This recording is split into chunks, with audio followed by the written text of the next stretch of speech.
वो 10 बार उसने रिज्यूम को फोल्ड कर दिया, वो दे दिया।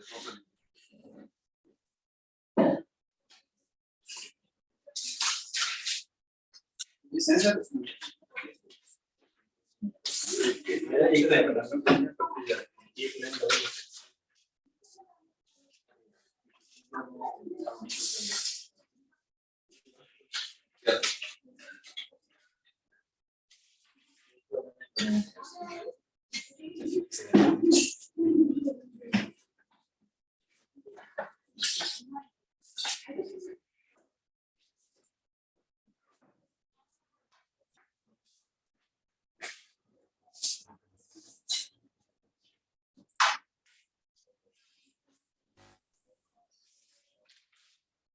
आपसे बोल रहे हैं उसको हाँ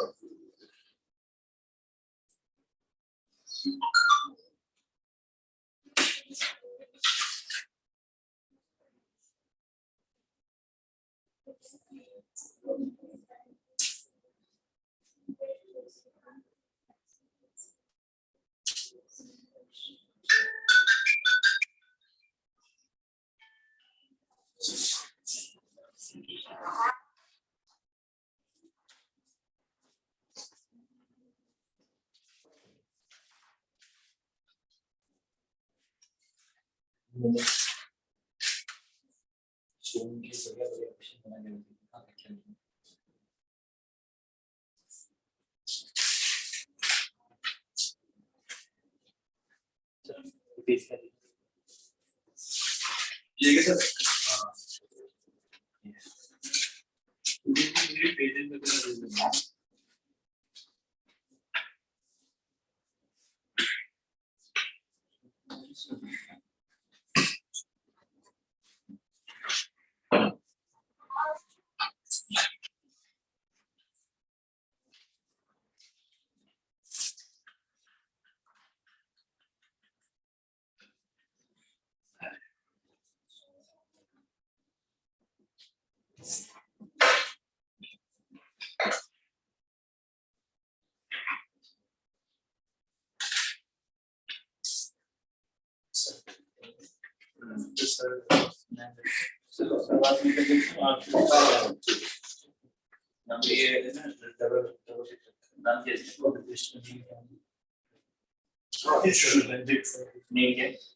आशीष और क्या बोलते हैं फिर बाद में इंट्रोडक्शन करते हैं आप सबमिट करने में कैसे जाते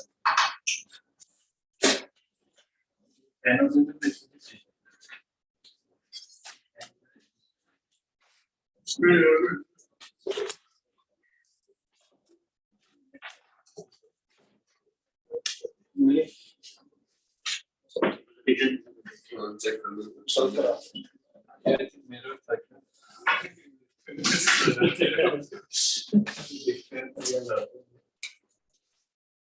डैश के बोल जाते हैं हाँ बता दो ठीक हो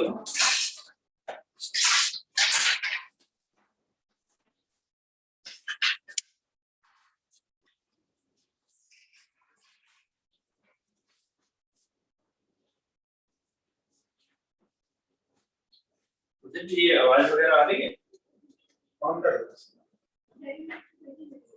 ठीक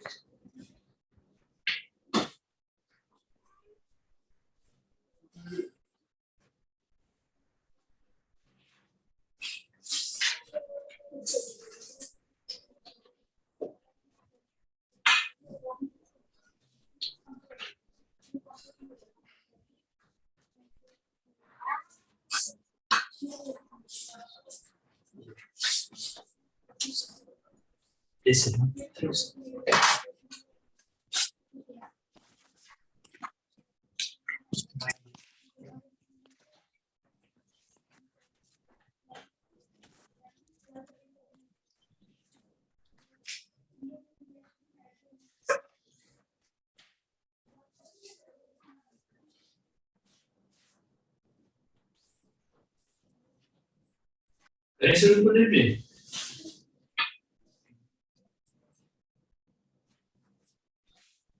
Okay, so Ashish Kumar. Yes, sir. Okay, so please tell us about yourself. See, okay, sir. So myself, Ashish Kumar, I am belong from Roorkee, in Haridwar district. Roorkee. Yes, sir. I complete my schooling from my native place, and after that I do my diploma from Kanhaiyalal Polytechnic, Roorkee. In my third year, I campused in JSW Steel Limited, and I joined here in 2014. From 2014. Yes, sir. From 2014 to 2019, I worked in JSW Steel Limited. After that, I cleared the exam of Rashtriya Ispat Nigam Limited, and I joined in 2019 here.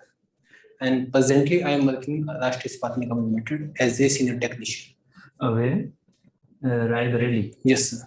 Raebareli. Yes, sir. You are currently working. Yes, sir.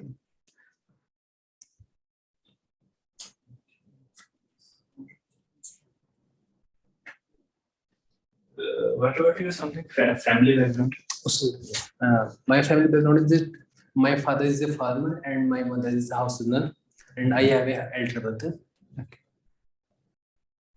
Tell us about your hobbies. Hobbies are chess and cricket.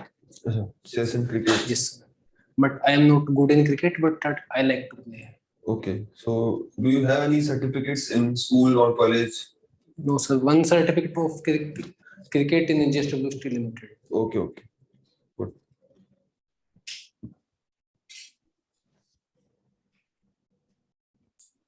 Anything else that we need to know about you? So I am good learner for the new things in mechanical industries. Okay. Just like in JSW Steel Limited, I worked in Bata system, WTP. No, apart from your professional experiences. Okay. Something you're. So I like to interact with the elders. Okay. Just like I come to my village, Okay. I like to sit with my grandfathers Okay, and okay. uncles. Good, They good. discuss something too. I like to Okay. listen. So, do you think there is a gap of conversation between the people of that age and our Gap generation? conversation is there, Okay. but I think that they are too much experienced people. Experienced. Yes, experienced. If they discuss about some point, Okay. as we new generation, we decline them. Okay. But if we deeply think about that, they are right. Because they in know every aspect or in some no, aspect? some extent. In some aspect. Yes. Okay. Anything else? I think so. Yes. You can use both the languages. Okay. Either Hindi or English, whichever. Can mix up. Yeah, you can. Thanks.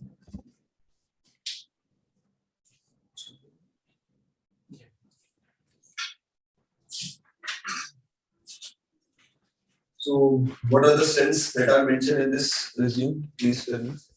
So is it?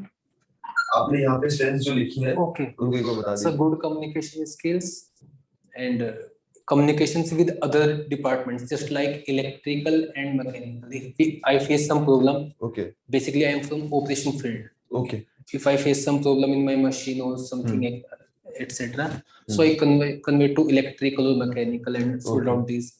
Or the quick decision. If my boss is not there, I am in night shift.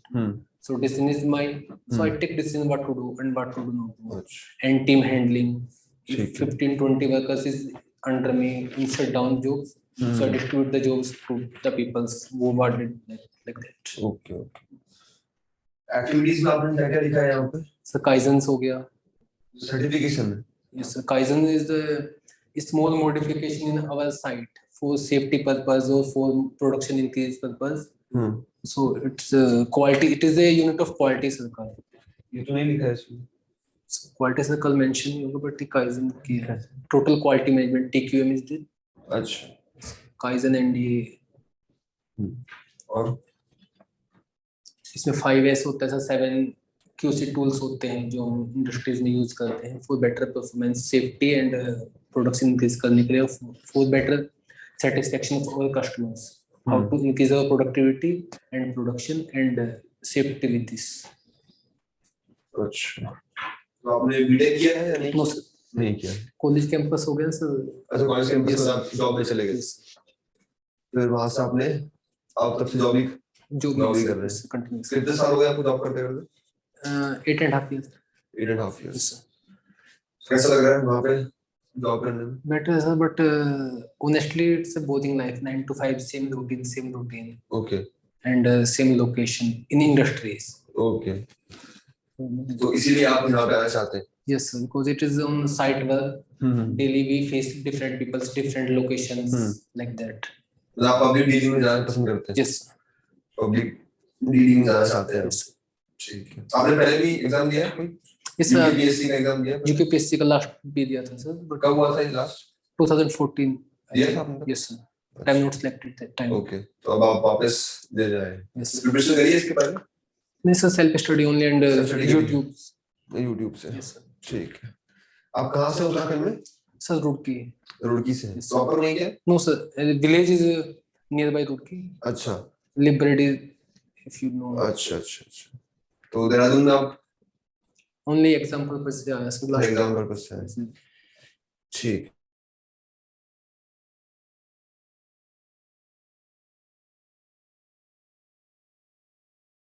Interview भी है? Yes sir, अभी 3 days back में आया था वो अच्छा। Interview schedule कर। अच्छा। ठीक है, बहुत बढ़िया। ठीक ठीक है, तो रुड़की की भाषा बताइए, रुड़की के बारे में क्या है रुड़की में? सर रुड़की में एक आर्मी कैंट है, BEG Bengal engineers work group. ठीक है। IIT is there okay. and irrigation department office there. Water irrigation department का ऑफिस? yes sir. तो स्टेट का हेड ऑफिस है? नहीं सर, सेंटर का। सेंट्रल का हेड ऑफिस है? yes sir. अच्छा, इरिगेशन डिपार्टमेंट yes का। sir. ठीक। और वाटर का भी है सर, वाटर सिस्टम का ऑफिस भी है। वाटर सिस्टम का ऑफिस भी है? Head office? हेड ऑफिस नहीं Zonal? Sir, yes sir head office centre का ही है। अच्छा, सेंट्रल का। और सर IIT में भी रिसेंटली अर्थक्वेक के रिगार्डिंग एक ऑफिस ओपन 2006 या 7 में हुआ है सर। अच्छा। एक नया यूनिट किया है IIT में। ठीक है। एंड इट्स अच्छा। इरिगेशन डिपार्टमेंट का हेड ऑफिस है? Yes sir. तो आप जानते हैं यहाँ हमारे यहाँ के मंत्री कौन, कैबिनेट मिनिस्टर कौन? सतपाल महाराज जी। नहीं, सेंट्रल, ये आपका सेंट्रल का ऑफिस है ना? Yes, sir. सेंट्रल का हेड ऑफिस है। सेंट्रल मिनिस्टर जल शक्ति मंत्रालय नहीं पता किसके पास? जल शक्ति में सुना है। इरिगेशन डिपार्टमेंट तो उन्हीं के पास है ना पूरा? स्मृति ईरानी ना? नहीं, स्मृति ईरानी। स्मृति ईरानी किसकी मंत्री है?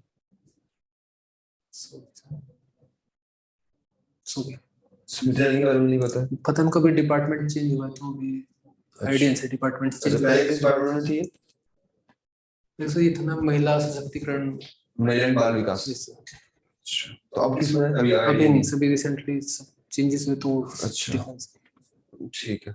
हाँ, और क्या क्या है रुड़की में? बस इतनी चीजें, 4 चीजें ये है सर। वो ये जो 4 शेर बनाए गए हैं ना वो नहर के किनारे पे, हाँ। 2 इस साइड में है, 2 हाँ। हरिद्वार के साइड में। हाँ। वो भी एक देखने के लिए। वो बोलते हैं कि अंग्रेज लोग में एक्चुअली में रियलिटी है नहीं है कि उसके नीचे जेल टाइप में कुछ था। अच्छा। वहां पे उसके लिए बनाया गया है। अच्छा, ठीक, बहुत बढ़िया। रुड़की के बारे में जान लिया है, अपन उत्तराखंड के बारे में जान लेते हैं। तो आपका जन्म तो यहीं का ही है? Yes sir. तो आपको पता होना चाहिए उत्तराखंड के बारे में, क्योंकि अपने स्टेट के बारे में नॉलेज होना चाहिए। रुड़की की सीमा और किन किन जिलों से लग रही है? सहारनपुर से लगती है इसमें। अरे बताइए, कितने जिले हैं रुड़की? 13 जिले हैं। नहीं, रुड़की की सीमा जिनसे लगती है वो रुड़की से 10 सहारनपुर से कनेक्ट हो जाएगा। ठीक है। एंड देहरादून तो नहीं आएगा। तो तो डिस्ट्रिक्ट नहीं है। 2 से ही होनी चाहिए। ऐसे 2 से। हरिद्वार और सहारनपुर। Yes sir. हरिद्वार के बारे में कुछ एक या 2 विशेषता है? हर की पौड़ी से फेमस है वहाँ पे, सबसे मेन। अच्छा, क्या है यहाँ पे हर की पौड़ी में? सर मतलब हिंदू धर्म के अकॉर्डिंग बोलते हैं कि जब अमृत राक्षस लोग लेके जा रहे थे तो अमृत की बूंद गिरी थी हर की पौड़ी पे, इसलिए होली पहले से हिंदू के लिए। अच्छा। वहाँ से गंगा जल लेके जाएंगे तो कभी भी खराब नहीं होगा, ये प्रैक्टिकल चीज है। अच्छा, गंगा जल खराब होता नहीं है। ठीक है। ऐसा प्रैक्टिकल रीजन पता है इसके पीछे क्यों खराब नहीं होता? सो तो वाटर्स के जो क्वालिटीज है उसके लिए होता है ऐसे। बट हम तो हिंदू धर्म में बोलते हैं कि हिंदू धर्म के अकॉर्डिंग ठीक है, सही है। अगर प्रैक्टिकल रीजन पता है तो उसके से वाटर क्वालिटीज रहेंगी, उसकी वजह से नहीं होगा। उसमें अगर सैंपल लेके चेक करेंगे हम डिफरेंट लोकेशंस का, तो उसके मिनरल्स जो रहेंगे उसमें कुछ रहेगा सर। मिनरल्स में एग्जैक्ट नहीं पता। होगा। हाँ, मिनरल्स की वजह से रहेगा। तो ऐसा मिनरल और कहीं क्यों नहीं पाया जाता सर, यही के पानी में से क्यों? सर वो तो सरफेस के अकॉर्डिंग है, जो हमारे जिस सरफेस में वो फ्लो कर रहा है वाटर उसके अकॉर्डिंग, क्योंकि सेम गंगा जी से ये गंगा नहर जो निकली है सेम वाटर है सर, बट इसकी क्वालिटीज चेंज हो जाएगी। अच्छा वो जो जिस सरफेस के ऊपर वो फ्लो कर रहा है तो वहाँ पे जो उसके पार्टिकल्स मिक्स हो रहे हैं सब पानी में, वो उसकी प्रॉपर्टीज क्वालिटीज को चेंज कर देगा। अच्छा अच्छा अच्छा ठीक है ठीक है। तो सीमा से दो जीरो से लग गई। Yes sir. ठीक है। सबसे बड़ा जिला कौन सा है आपके स्टेट का? चंपावत। चंपावत पक्का? Not sure sir, but Champawat may be, अच्छा। क्योंकि हरिद्वार तो नहीं है सर, हरिद्वार फोर्थ सबसे बड़ा मतलब एरिया वाइज यस चंपावत कह रहे हैं, ठीक है। और जनसंख्या वाइज हरिद्वार। हरिद्वार, यस ये श्योर है? यस। गुड, ठीक है। तो उत्तराखंड में आप बताइए कौन कौन सी नदियां हैं जो प्रमुख नदियां हैं हमारे स्टेट की? गंगा सर एक है, भगीरथी है। गंगा नदी है या फिर वो दो किसी अलग नदियों का संगम है? जॉइंट है सर ये, दो किसका संगम है? अलकनंदा और भगीरथी का सर, देवप्रयाग में sir. Devprayag. Devprayag yes sir, Srinagar जाने के टाइम पे आते हैं सर, देवप्रयाग ही रुद्रप्रयाग सर। जहाँ तक मैंने पढ़ा था ये रुद्रप्रयाग में होता है। रुद्रप्रयाग देखा तो हमें सर उसको। अच्छा, श्रीनगर जाने के टाइम पे आते हैं ऋषिकेश के ऊपर में। अच्छा मतलब देवप्रयाग आपको पता है, रुद्रप्रयाग आपको पता है? पजल है रुद्रप्रयाग है ऐसे, पजल है इसमें कौन सा लोकेशन? नहीं वो बात ठीक है, चलिए देखते हैं। अलकनंदा और भागीरथी मिलके ये बनती सर गंगा बना रही है। कहाँ पे मिल रही है ये श्योर नहीं है। देवप्रयाग और रुद्रप्रयाग में से एक लोकेशन है। अच्छा ठीक है। अगर देवप्रयाग मानते हैं जी सर, तो रुद्रप्रयाग में किन दो नदियों का संगम होता है? No idea sir. उसका आइडिया नहीं है, ठीक है। चार धाम, हाँ गंगा जी के अलावा और नदियां बताइए, नदियां और कौन कौन? इसमें योगी भगीरथी और अलकनंदा हो गई है, भागीरथी हो गई और बाणगंगा है जो उसकी सहायक नदी है। बाणगंगा, हाँ जी, ठीक है। और ब्रह्मपुत्र भी आती है सर थर्ड लोकेशन में। और मेन तो ये सब, बाकी तो छोटी छोटी नदियां इसमें कनेक्ट होती अभी है। आप सबसे बड़ी नदी भूल गए आपकी स्टेट की? गंगा नदी। गंगा नदी तो नहीं स्टेट लेंस पर सबसे बड़ी नदी तो आपने लिखवाई नहीं है इसमें। आपको पता है कौन सी नदी है वो? नहीं आइडिया? अच्छा, क्योंकि वो नदी सबसे मेन है, वो आप लिखवाई नहीं। कौन सी? काली नदी, ठीक है। काली नदी सबसे बड़ी नदी है ना, तो वो तो हमें लिखवानी चाहिए। सोनाली नदी भी है उत्तराखंड में जो। सोनाली नदी, यस सर। अच्छा सोनाली नदी, रुड़की में है ना सर। ठीक है सोनाली नदी, ठीक है। नदियों की बात हो गई है। डैम भी है यहाँ पे? Yes sir. कौन सा डैम है? टीबी डैम है सर, टिहरी डैम। अच्छा, क्या खासियत है इस डैम की? सर ये सबसे हाइट वाला डैम है सर हमारा, सॉरी सबसे लेंथ में सर सबसे बड़ा हाइट, सबसे लेंथ में सबसे बड़ा डैम है इंडिया का या इंडिया का सर? इंडिया का। सर लेंथ कितनी है इसकी? No idea sir. अच्छा, हाइट का आइडिया है कुछ? नो सर, हाइट का भी नहीं सर। ठीक है, तो और कोई विशेषता है? लंबा या चौड़ा तो है ही, कुछ और विशेषता है इसकी? ज्यादा नहीं पता सर इसके बारे में। ऐसा नहीं पता, ठीक है। आपके स्टेट का कुछ डेटा मैं पूछ लेता हूँ आपसे, ठीक है। पॉपुलेशन पता है आपको लास्ट सेंसस के अकॉर्डिंग? पॉपुलेशन नहीं पता, ठीक। क्षेत्रफल? क्षेत्रफल नहीं पता, ठीक। Sex ratio? 980 फीमेल 1000 में। ये लास्ट सेंसस के हिसाब से बता रहे हैं आप? यस। ये कुछ ज्यादा ही लग रहा है आपको? इतना ही पढ़ा था मैं, यूट्यूब में देखा था। सेंसस कब हुआ था लास्ट? 2010 में, 10 और 11। 2011 में हुआ था, तो 11 के अनुसार ये 980 है। यस सर, ठीक। Literacy rate? 78.8। 7, ये श्योर है? Yes sir. अच्छा, इसमें मेल और फीमेल की बता दीजिए, कितनी कितनी है? वो नहीं पता सर। अच्छा, मेल और फीमेल नहीं पता, ठीक है। National parks? Jim Corbett park कितने हैं पहले बता दीजिए, कितने? अच्छा, टोटल नहीं पता है, ठीक है। जो आपको याद उनके नाम जिम कॉर्बेट, राजा जी नेशनल पार्क, ठीक है। ये दो याद है सर। अच्छा, और याद नहीं? Biosphere reserves? Highest mountain peak? ये sir Nanda Devi. Nanda Devi, yes sure? Yes sir. क्या हाइट है? No idea. राइट का आइडिया नहीं। yes. यूनेस्को साइट्स यूनेस्को का सर है इसमें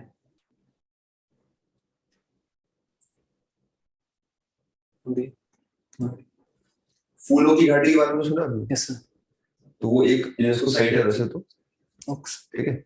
यहाँ से एक नदी गुजरती है, अगर आपको पता है तो नाम बताएं। नहीं पता नदी आपकी नॉलेज कम है नदियों में? सर ऑनेस्टली अभी तक जीके नहीं पढ़ा सर उत्तराखंड अच्छा जीके नहीं पता, यस ठीक है। उत्तराखंड किस जोन में आता है? ये नहीं पता है, ठीक है। यूनेस्को साइट्स तो सब इंटरनेशनल बॉर्डर्स बता दीजिए उत्तराखंड। चाइना से and Nepal China and Nepal only. Yes Afghanistan में नो सर चाइना की कितने किलोमीटर वो है बॉर्डर है हमारे पास? सर डेटा याद नहीं है। नो सर अच्छा, नेपाल की कौन कौन सी डिस्ट्रिक्ट लग रही है?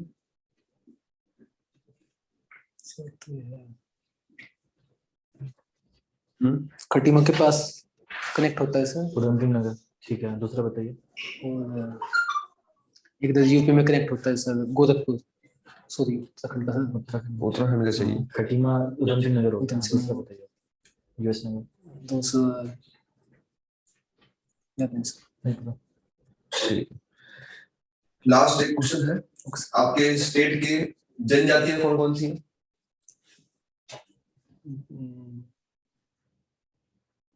कितनी है ये पता? नो सर अच्छा, परसेंटेज किसी का मैक्सिमम पता है, किसी का मिनिमम पता है? नो जनजाति के बारे में नो आइडिया सर जनजाति का कोई आइडिया नहीं है, ठीक, मतलब इसको हटा देते हैं। ठीक है, और कुछ ऐसा जो आप बताना चाहते हैं जो मिस हो गया है या आपको कुछ पता है आपके स्टेट के बारे में? उत्तराखंड तो आप उस कोई भी 2 या 3 बातें बता सकते हैं। सर अब एक तो मेन उत्तराखंड चार धाम के लिए फेमस है। चार धाम के लिए फेमस है। उत्तराखंड के केदारनाथ, बद्रीनाथ, गंगोत्री, यमुनोत्री। ठीक है, उसमें से बद्रीनाथ धाम को इंडिया के जो चार धाम है उसमें भी काउंट किया जाता है। अच्छा बहुत बढ़िया। और सेकंड ये बद्रीनाथ में किस भगवान की पूजा होती है? विष्णु भगवान से। ठीक है, नेक्स्ट बताइए सेकंड। और केदारनाथ अभी रिसेंटली मोदी जी ने केदारनाथ में एक इनॉग्रेशन किया है। किस चीज का? स्वामी नाम भूल गया। कोई म्यूजियम है, कोई मूर्ति है, क्या है? मूर्ति है सर, मूर्ति है ना? और सर ये केदारनाथ में सर एक हमारा जब 8% में जेएसडब्ल्यू में जॉब कर रहा था सर, तो जेएसडब्ल्यू ने जो मूर्ति बनी है वो जेएसडब्ल्यू ने ही फंडिंग किया था इस चीज को। अच्छा जी बाढ़ आने के बाद 2013 अच्छा अच्छा अच्छा हमारे एमडी सज्जन जिंदल वो यहाँ पे विजिट किए थे। ठीक है, फिर इसको सब कुछ वो फंडिंग करके इसको जेएसडब्ल्यू की फाउंडेशन ने फंड किया पूरा जो भी हुआ है। ठीक है, चार धाम मेरे तैयार हो गया। लास्ट एक बता दीजिए फिर आगे चलते हैं। एक और कुछ? और हरिद्वार में सर मेन इसको देवभूमि बोलते हैं और स्वर्ग का द्वार भी बोलते हैं हरिद्वार में, क्योंकि स्वर्ग का द्वार हरिद्वार? Yes sir. अच्छा, वो पतंजलि योग पीठ है, वर्ल्ड वाइड फेमस है। हाँ पतंजलि योग पीठ है। और संस्कृत विश्वविद्यालय अच्छा और कुलकुल कांगड़ी विश्वविद्यालय भी काफी पुराना है सर। IIT अच्छा ये काफी फेमस चीजें हैं। हरिद्वार में एक दो मंदिर भी है फेमस, क्या है? माया देवी मंदिर, मनसा देवी मंदिर, चंडी देवी मंदिर, अच्छा भारत माता मंदिर, ओके, ये सब फेमस मंदिर। चलिए ठीक है सर। थैंक यू सर, आप कंटिन्यू कर लीजिए।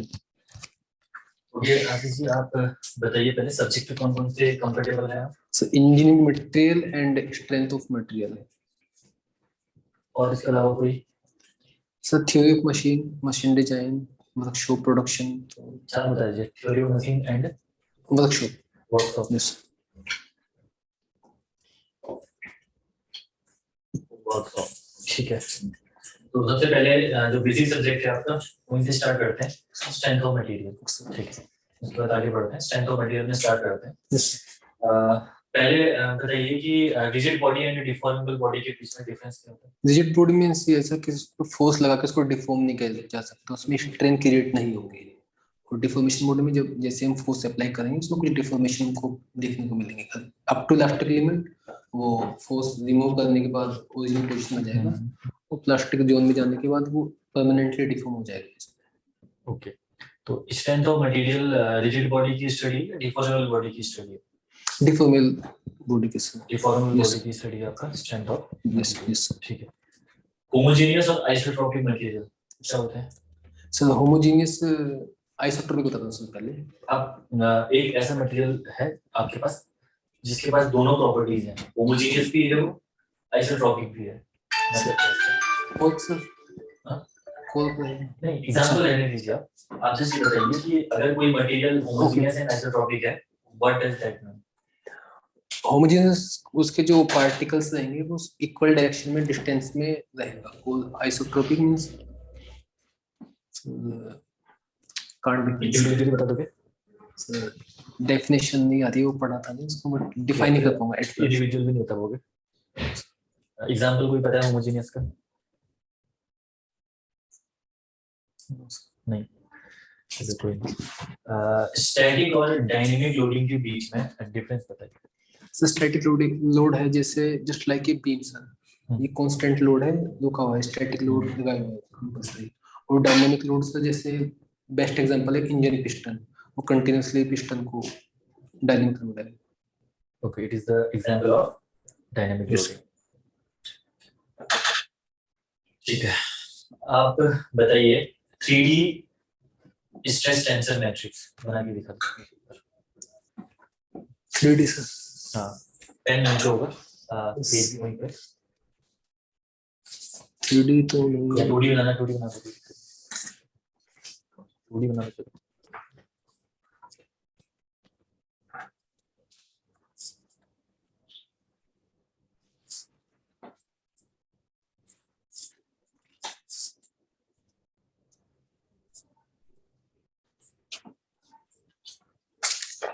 So mild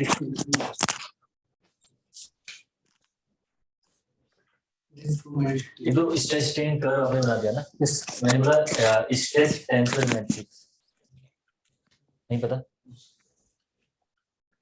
ओके, एक चीज आपने पढ़ी होगी ना, Yes. Tau x y is equal to tau y x, पढ़ा आपने? बहुत सा तो है सर। नहीं, मोर सर्कल नहीं है, tau x y is equal to tau y x. नहीं पढ़ा? बहुत सा। फटीग के बारे में पढ़ा आपने? Yes sir. फटीग क्या होता है? फटीग स्टैटिक लोडिंग में कोई फेलियर होता है सर। स्टैटिक लोडिंग में फटीग फेलियर?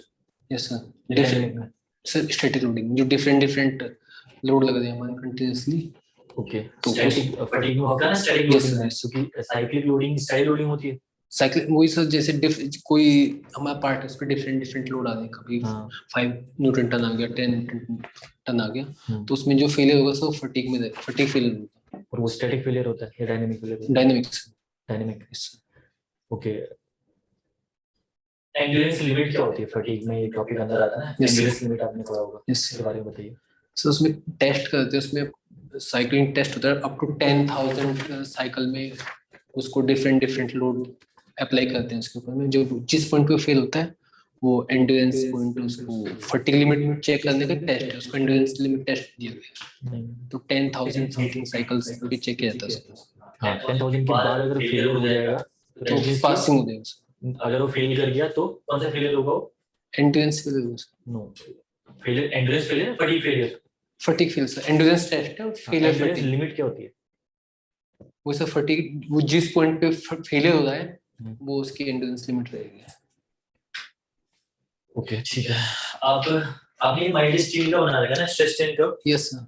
रबर का आता है आपको? रबर का बना रखा है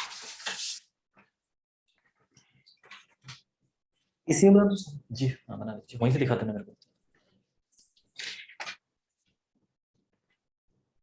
रबर का थोड़ा सा रबर लग रहा मुझे, हल्का सा।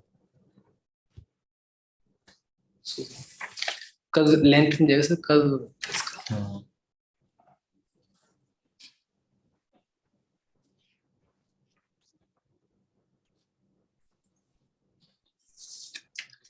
डाउन रहेगा सर माइल्ड स्टील से। तो कौन सा वाला है?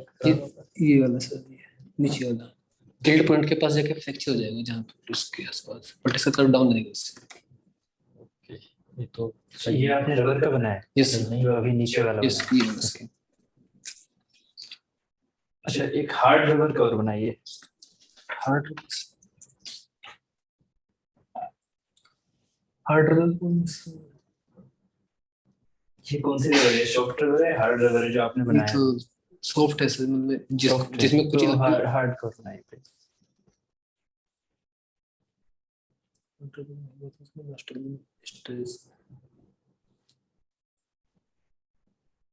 वर्टिकल लाइन पे जाएगा, वर्टिकल लाइन पे हार्ड अच्छा, रबर में जो फेलियर होता है वो ब्रिटल फेलियर होता है या प्लास्टिक फेलियर होता है? ब्रिटल फील होता है ब्रिटल फेलियर। तो रबर आपका मटेरियल कौन सा है, प्लास्टिक या ब्रिटल?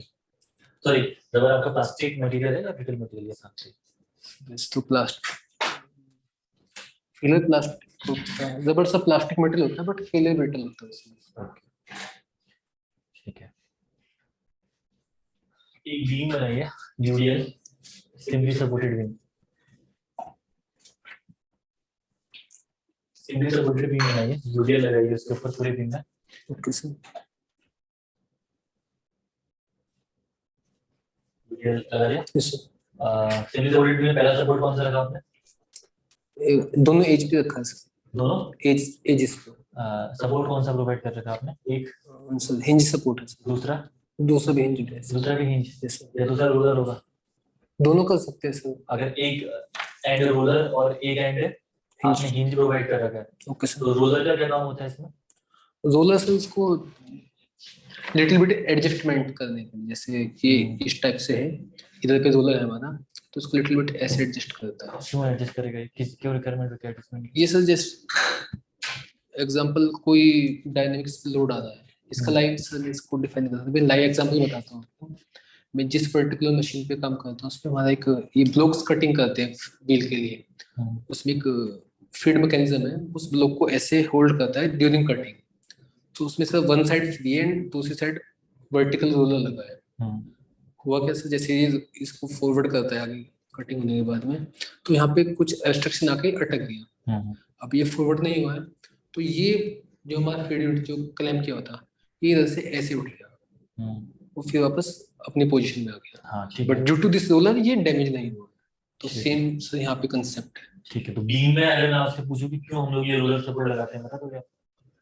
एडजस्टमेंट तो ठीक है, आपने बोला एडजस्टमेंट करते हैं इसमें, ठीक है। प्रॉपर रीजन क्या होता है मींस बीम लगाने का? जस्ट लाइक पुल्स में सर बीम हाँ, बना रहे हैं, हाँ, वहाँ पे पुल में। हमारे डिफरेंट डिफरेंट लोड्स जाते हैं, ड्रम्स ठीक है। बसेस, हाँ। तो उस टाइम पे जो हमारे फ्लक्चुएशंस होते हैं लोड में, उसको एडजस्ट करने के लिए मींस लिटिल बिट इलास्टिक रहता है, वो रिजिड नहीं होगा। कितनी रिएक्शन होती है इस रोलर सपोर्ट में? 2 रिएक्शन होते हैं सर, कौन कौन सी? एक वर्टिकली और एक हॉरिजॉन्टली। हॉरिजॉन्टल रिएक्शन होती है इसमें, फिर रिएक्शन से आप Sorry. बोल रहे एडजस्टमेंट कैसे होता है? हॉरिजॉन्टल सर एक हॉरिजॉन्टली हो जाएगा सर ये, जैसे रिएक्शन हॉरिजॉन्टल होगी इसमें? सर 2 रिएक्शंस होती है अभी। जो रोलर आपने बना रखा है, वैसे हॉरिजॉन्टल रिएक्शन हो सकती है, लेकिन जो रोलर आपने बना रखा है इसमें होगी, ये बताइए आप। इसमें हॉरिजॉन्टल नहीं होगी, इसमें से ओनली वर्टिकल होगी, वो स्लाइड होगी लेफ्ट राइट। तो रिएक्शन कौन सी होगी? या जो आपने बनाई वो वाली होगी या दूसरी वाली वर्टिकल? नहीं सर ये जाएगी हॉरिजॉन्टल ही जाएगी, वर्टिकल नहीं जाएगा सर, क्योंकि यहाँ पे सपोर्ट आ गया सर वर्टिकल लाइन में था। अच्छा, ये बगल में जो बना रखा है आपने सपोर्ट, हिंज सपोर्ट, इसमें कौन कौन सी रिएक्शन होती है? इसमें वर्टिकल सर, वर्टिकल से बना हुआ रिएक्शन, ये रिएक्शन वहीं पे शो कर दो ना। ये ऐसे जाएगा सर, ये क्या बना रखा आपने जो ये बनाया? एसएफडी सर, सॉरी बीएमडी जाएगा सर, बेंडिंग मोमेंट, और CFO sir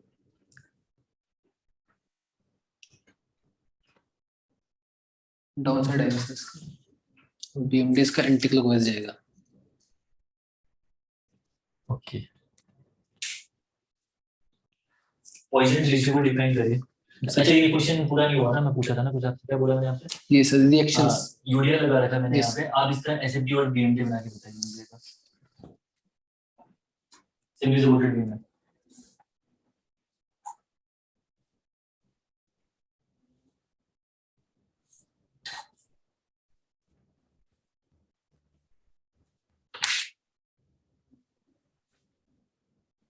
okay, double intensity का अगर लगेगा तो मैक्सिमम Yes. बेंडिंग मोमेंट कितना होगा? WL²/8। ठीक है। अच्छा, पॉइजन रेशियो को डिफाइन कर पाएंगे? Yes sir. So poison ratio is a ratio between lateral strain upon linear strain and it is unitless. ठीक है। पॉइजन रेशियो की लिमिट कहाँ से कहाँ तक होती है?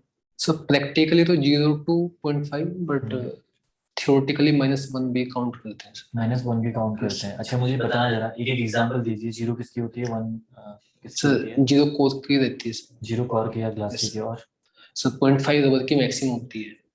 0.5 रबर रबर की, की मैक्सिमम, yes, ठीक है, और 1 -1 -1 नहीं सर, आइडिया नहीं है उसका कौन से की होती है, बट ये प्रैक्टिकली पॉसिबल नहीं है सर, क्योंकि वो माइनस में डायमेंशन नहीं जाएगी कभी भी हमारी, तो माइनस में नहीं जाएगी, इसलिए कोर को प्रैक्टिकली पॉसिबल है कि -1 तक जा Yes, सकती है, प्रैक्टिकली बुक्स पॉसिबल में वो नहीं है। लिखा है कि थ्योरेटिकली -1 काउंट करते हैं, प्रैक्टिकली पॉसिबल नहीं है। अच्छा आपने बोला देखो जैसे इंजीनियरिंग मटेरियल की अगर हम बात करें तो 0 से 0.5 तक Yes. ये आपका वेरी करता है पॉइजन रेशियो। Yes, sir.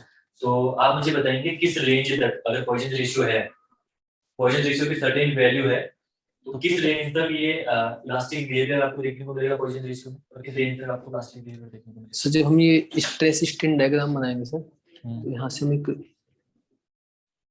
अगर मैं आपसे बोलूं कि पॉइजन रेशियो 0.15 है, दैट मींस कि मटेरियल इलास्टिक रहेगा, मटेरियल प्लास्टिक रहेगा। 0.15 में सर इलास्टिक होना चाहिए सर, इलास्टिक हो जाएगा सर। प्लास्टिक रहेगा। Yes sir. तो किस रेंज तक ये इलास्टिक की तरह ही बिहेव करेगा 0 से 0.33 तक सर, 0.33 0.33 तक। जैसे स्ट्रेन का 0.2% जो भी उसकी स्ट्रेन वैल्यू रहेगी जिस मटेरियल पे हम कर रहे हैं सर टेस्ट, हाँ, उसके अप टू 0.02% तक इलास्टिक बिहेव करेगा सर ये। 0.2 तक। 0.2% तक और सर। फिर उसके बाद डिफॉर्म हो जाएगा सर, ये फेलियर हो जाएगा, परमानेंट फेलियर। किसमें बोला आपने मटेरियल? जिस मटेरियल पे भी टेस्ट करेंगे सर, उसकी 0.02% स्ट्रेन वैल्यू जितनी भी आएगी उसकी 0.02% स्ट्रेन तक। यस हाँ। वहां तक इलास्टिक बिहेव करेगा, आफ्टर दैट परमानेंट डिफॉर्म के प्लास्टिक फॉर्म में कन्वर्ट हो जाएगा सर, फेलियर बोले सर। चलिए लास्ट क्वेश्चन एक मेरी तरफ से, डिफ्लेक्शन आपने पढ़ा होगा।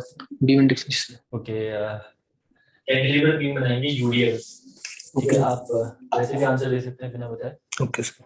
कैंटिलीवर बीम है, यूडीएल है, मैक्सिमम डिफ्लेक्शन और मैक्सिमम स्लोप कैसे निकालोगे आप? सर वो डायरेक्ट हाँ याद है सर, फॉर्मूला हाँ बता दो डायरेक्टली। WL²/8 होता है सर मैक्सिमम डिफ्लेक्शन के लिए। WL²/8। Yes, sir. ये तो जो यूनिटी भी सेटिस्फाई नहीं कर रही। WL² यूडीएल लगा हुआ है ऊपर और आपको डिफ्लेक्शन निकालना है। सॉरी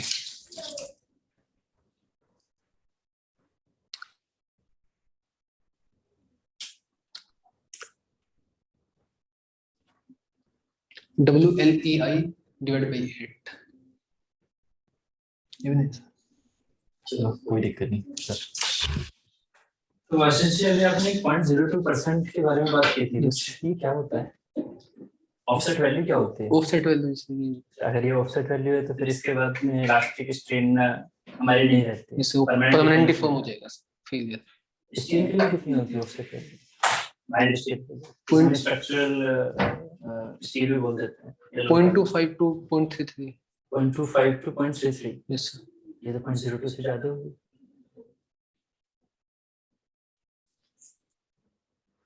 जब आपने एक क्वेश्चन और बोला था कि रबर की वैल्यू 0.33 तक होती है। 0.5 सॉरी रबर बोल रहा हूँ, सॉरी 0.33 तक पॉइजन रेशियो होता है, उसके बाद इलास्टिक बिहेवियर नहीं होता। यस इसका मतलब जो आपने रबर का ये डायग्राम बनाया है वो गलत है, इलास्टिक बिहेवियर नहीं दिखाई दे रहा है। स्ट्रेस स्ट्रेन कर्व पर आपने एक बात बताइएगा फिर से, रबर का जो आपने ये बनाया था जस्ट इलास्टिक कर्व, तो इसका मतलब वो गलत बनाया आपने। इसमें तो रेंज मॉडल्स के आएगा ही नहीं, क्योंकि इसकी तो 0.5 होती है पॉइजन रेशियो। बट इसे ब्रिटल मेटल है ये, तो ब्रिटल मटेरियल इसका मतलब इलास्टिक होते हैं। इस रबर में क्या रहेगा सर, इलास्टिक पॉइंट और जो फ्रैक्चर पॉइंट है वो सर यील्ड पॉइंट वो सेम हो जाएगा। सेम हो जाएगा, ठीक है। वो एक कास्ट आयरन पे बनाइएगा प्लीज। इसी में आता है सेम। हाँ इससे बना दीजिए। यहाँ पर जो कुछ रेफरेंस लेके बनाया है माइल्ड स्टील का, कुछ ऐसे ही माइल्ड स्टील का रेफरेंस, रेफरेंस माइल्ड स्टील के बस ऐसे वर्ड नहीं वहीं से वर्टिकल कौन सा बनाया है अभी? अच्छा ये माइल्ड स्टील से ऊपर जाएगा, है ना, ऊपर बनाया। माइल्ड स्टील से ऊपर बनाया आपने कास्ट आयरन रहेगा ना, लाइक कुछ इस तरह का। रबर से ही काफी ऊपर है। यस तो आपने बोला रबर एक इलास्टिक मटेरियल नहीं है आपके हिसाब से, क्योंकि रबर का आप पहले इस चीज को क्लियरिफाई कीजिएगा। म्यू की वैल्यू रबर के लिए कितनी होती है? 0.5। 0.5। आपने बोला 0.33 से ऊपर में रबर, कोई भी मटेरियल हो प्लास्टिक नहीं बचता है, 0.33 से ऊपर प्लास्टिक है, तो आपके हिसाब से rubber is a plastic material. Elastic material है बट सर एक चीज को फिक्स रहिए please. Sir rubber elastic material है बट वो ब्रिटल फ्रैक्चर होता है। अच्छा, वो इलास्टिक मटेरियल है, ब्रिटल फ्रैक्चर होता है, इस वजह से 0.5 पर भी हम उसे इलास्टिक मटेरियल बोलते हैं। Yes sir, just like cast iron में। ओके ओके, अगर मैं माइल्ड स्टील के बारे में पूछता हूँ तो उसका पॉइजन रेशियो कितना होता है? 0.25 to 0.33। 0.25 मान लेते हैं, 0.25 की माइल्ड स्टील लेता हूँ। यस सर, तो इसका मतलब वो क्या है, इलास्टिक है प्लास्टिक है? प्लास्टिक है। 0.25 वाली इलास्टिक है प्लास्टिक है?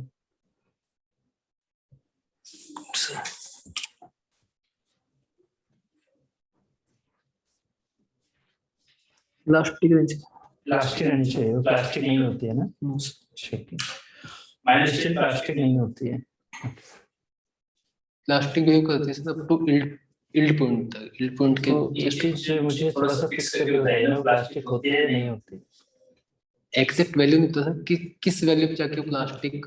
चलो मान लेते हैं, let's say 0.12%, let's say 0.12% of this chain, उसके बाद क्या हो जाएगी? फेल हो जाएगा सर, फेल हो जाएगा, प्लास्टिक डिफॉर्मेशन हो जाएगा, प्लास्टिक डिफॉर्मेशन आ जाएगा।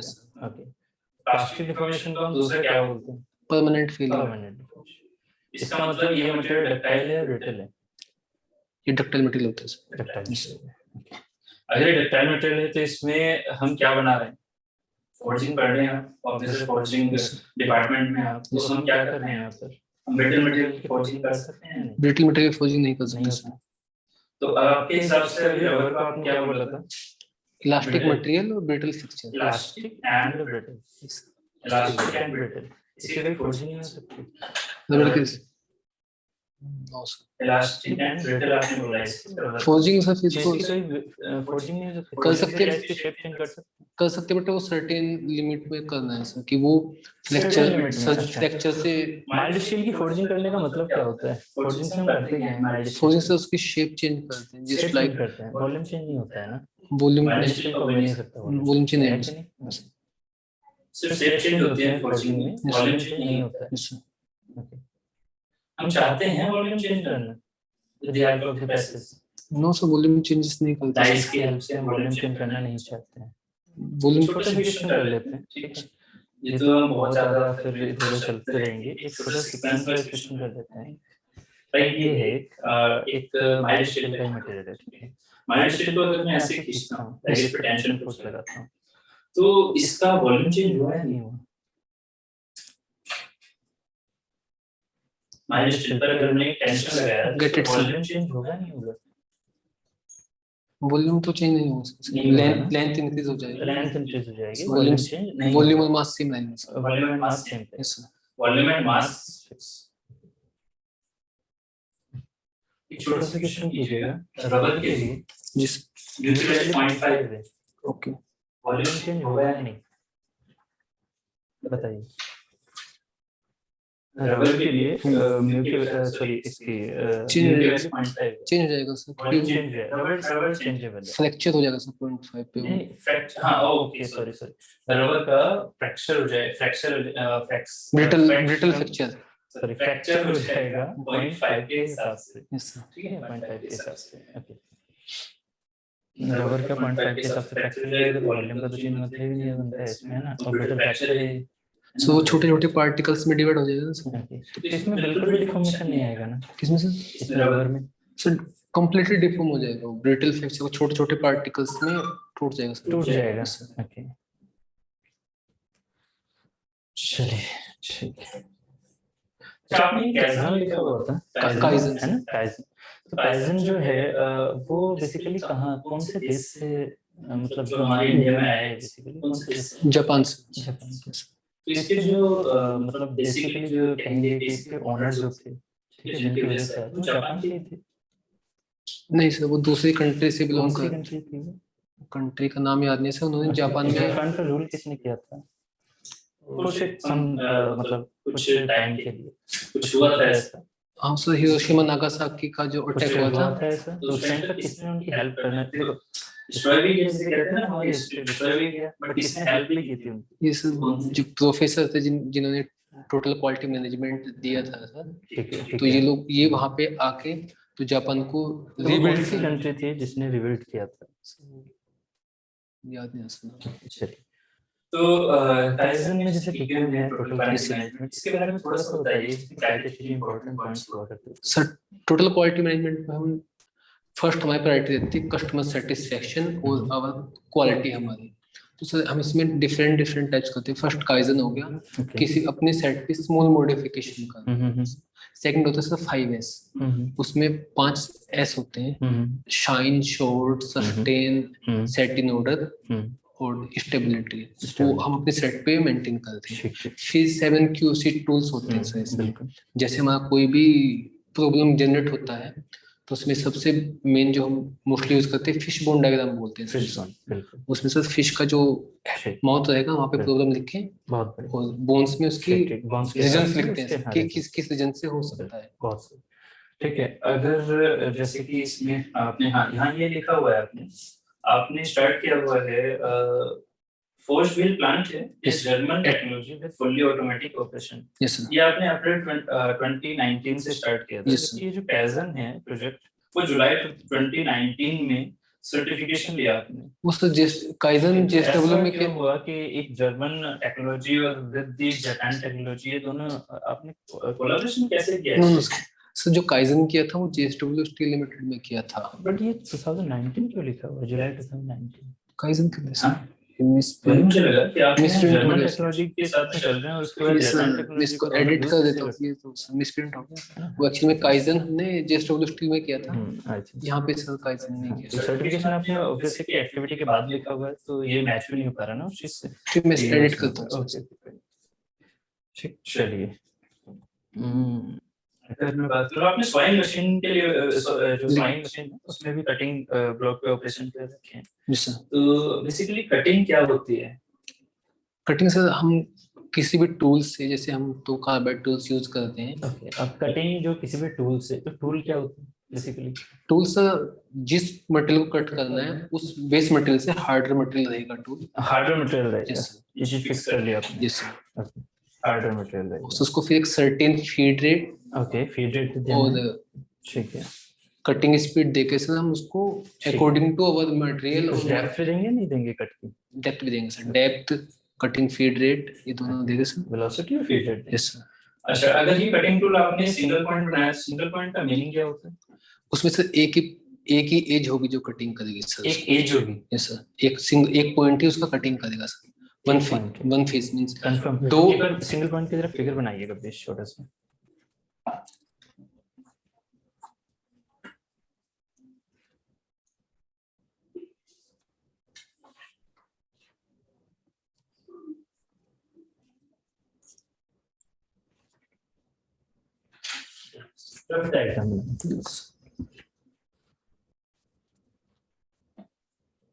ठीक है, इस कटिंग टूल से आप ऑर्थोगोनल कटिंग करवा रहे हैं या ऑब्लिक कटिंग करवा रहे हैं? मान लीजिए आप अगर कटिंग कर रहे हैं एक इस टूल की, अब सर ये वर्कपीस का जो है सर्कुलर जो, तो मान लीजिए आपको लेथ पर ऑपरेशन करना है, तो यही टूल जो आपने बनाया वो भी मैंने यहाँ पर रख लिया। Okay sir. तो बताइए इसमें सिंगल पॉइंट कटिंग टूल किस तरह से काम कर रहा है, ये कैसे कटिंग है, जैसे ऑर्थोगोनल और oblique? Orthogonal cutting. Orthogonal confirm? Yes sir. Orthogonal cutting कैसे करवा रहे हैं? मैं इसमें टर्निंग करवा रहा हूँ। सर इसको टूल को फिक्स, ये मैं टर्निंग करवा रहा हूँ, आंसर पे थोड़ा फोकस कीजिएगा। आपने टर्निंग के लिए क्या बोला? ऑर्थोगोनल कटिंग करवा रहे हैं। ऑर्थोगोनल कटिंग बेसिकली टर्निंग में होता क्या है, ऑपरेशन क्या है टर्निंग का? टर्निंग में उसकी आपस जैसे जस्ट लाइक ये हमारा वर्कपीस है, ये जो में फिक्स रहेगा और ये रोटेट होता रहेगा अपनी एक्सिस पे, सेम एक्सिस पे। हमारा टूल इसके पैरेलल मूव करता रहेगा और इसकी हम पर्पस क्या है हमारा टर्निंग का? इसको सर स्टेप टर्निंग करनी हो कहीं पे, मींस पर्पस क्या है हमारा टर्निंग का? अपर सरफेस को रिमूव करके उसको फिनिशिंग करने के लिए। फेसिंग से उसका जो फ्रंट फेस रहेगा जस्ट लाइक दिस पॉइंट, इसके फिनिशिंग के लिए, मींस अगर जिग जैग हमें कुछ इस पे ऑपरेशन करना है तो कोई फ्लैट सरफेस चाहिए, अदरवाइज हमारा जो भी प्रोडक्ट होगा वो डायमेंशंस मैच नहीं करेंगे। तो इसको या फर्स्ट हम कट भी कर सकते हैं अगर कट निकल के हमको मटेरियल ज्यादा वेस्ट निकालना है तो उसको फेसिंग कर सकते हैं सर, तो ये फेसिंग कर सकते हैं, पहले से फिक्स बन जाएगा सर।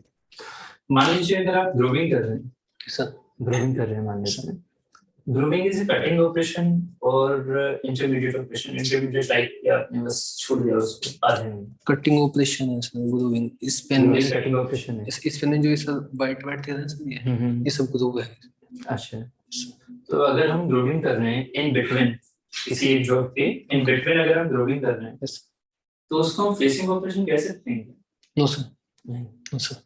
अगर हम रेडियस 0 तक ले जाएं तो वो सर अगर रेडियस हो जाएगा सर, वो 2 पार्ट में कट हो जाएगा। उस प्रोसेस को क्या बोलते हैं? सेंटर से कट। चलिए, चैम्फरिंग प्रोसेस क्या होता है? Chamfering sir after threading use करते हैं, just like after threading, yes, nut में उसको नट और बोल्ट को मैच करने के लिए यहाँ पे जो नट का पोर्शन होगा उसको हल्का सा राउंड करते हैं या फिर फ्लैट करते हैं? टेपर करता है, इंटरनली टेपर करता है। अराउंड कितना एंगल होता है इसका? स्टैंडर्ड 45 डिग्री होता है सर, उसको बिलो 40 और 30 डिग्री तक जो आपने राउंड की बात की, टेपर के हमारा फ्लैट नहीं होगा, राउंड अगर होगा तो उसे हम क्या बोलते हैं? उसको वो बोलते हैं फिलेट। फिलेट। अच्छा, अब मुझे छोटी छोटी चीजें बताइए आपने, क्योंकि इसमें काफी JSW में वर्क किया हुआ है, ठीक है, JSW स्टील में। Yes sir. अच्छा, आप एक चीज बताइए, आपने कुछ तो बोला था, एक सेकंड रुकिएगा। हाँ, JSW ने केदारनाथ में कुछ बोला था आपने, केदारनाथ में क्या किया था? यस सर, केदारनाथ में फंडिंग किया था JSW इज कर्नाटका कंपनी है, कर्नाटका, तो फिर केदारनाथ क्यों है? सर वो मोदी जी ने वो भी जो स्टैचू इनॉग्रेशन किया ना सर यहाँ पे केदारनाथ में, जब भी बाढ़ आई थी सर, तो उनका फाउंडेशन है JSW का। 2013 की बात है, 13 में वो लोग 13-14 विजिट की किए बात थे है। सर यहाँ पे, ओके, तो केदारनाथ को ग्रोथ करने के लिए अगेन सर उसमें फंडिंग किया था। वो जो भी स्टैचू कर्नाटका में ऐसे कुछ टेम्पल्स के नाम पता है आपको, जो मतलब आपकी? जी सर। हाँ, बताइए। फर्स्ट सर हमारा जो साइट था हमारा कर्नाटक बल्लारी डिस्ट्रिक्ट में, इसके नियर अबाउट सर हम्पी है, हम्पी, वो यूनेस्को साइट है सर। यूनेस्को, वो जो हमारे 50 का नया नोट है सर, उसके पीछे में जो रथ है ना सर पत्थर का, वो वहीं पे लोकेटेड है हम्पी में। तो वहाँ उसी के पास में सर किष्किंधा टेम्पल है जो रामायण से रिलेटेड है सर हमारा। और भी सर पूरा रामायण किष्किंधा टेम्पल हो गया, और एक अंजना टेम्पल है जहाँ पे हनुमान जी का व्रत बोलते हैं कि हनुमान जी का व्रत हुआ था करके। और सर वहाँ पे जो हम्पी में से बहुत सारे भूतनाथ टेम्पल भी है। भूतनाथ टेम्पल नहीं सर। तो आपने हरिद्वार के कुछ टेम्पल्स के नाम गिनाए थे, बहुत अच्छे अच्छे टेम्पल्स के नाम गिनाए थे, ठीक है, आपने दक्ष मंदिर का कहीं जिक्र नहीं किया। दक्ष मंदिर कनखल में है सर, जबकि वो सबसे फेमस है, पुराना है। Yes sir. ठीक, दक्ष मंदिर में था क्या सर फेमस हुआ? और दक्ष मंदिर माता सती के, दक्ष जो थे माता सती के पिता थे सर, और उन्होंने यज्ञ किया था उसमें, शिव को इनविटेशन नहीं दिया था सर, तो माता सती ने वहां पे यज्ञ में आके दाह संस्कार कर दिया था। तो वो केस है वो बेसिकली कनखल में है सर, सती कुंड के नाम से।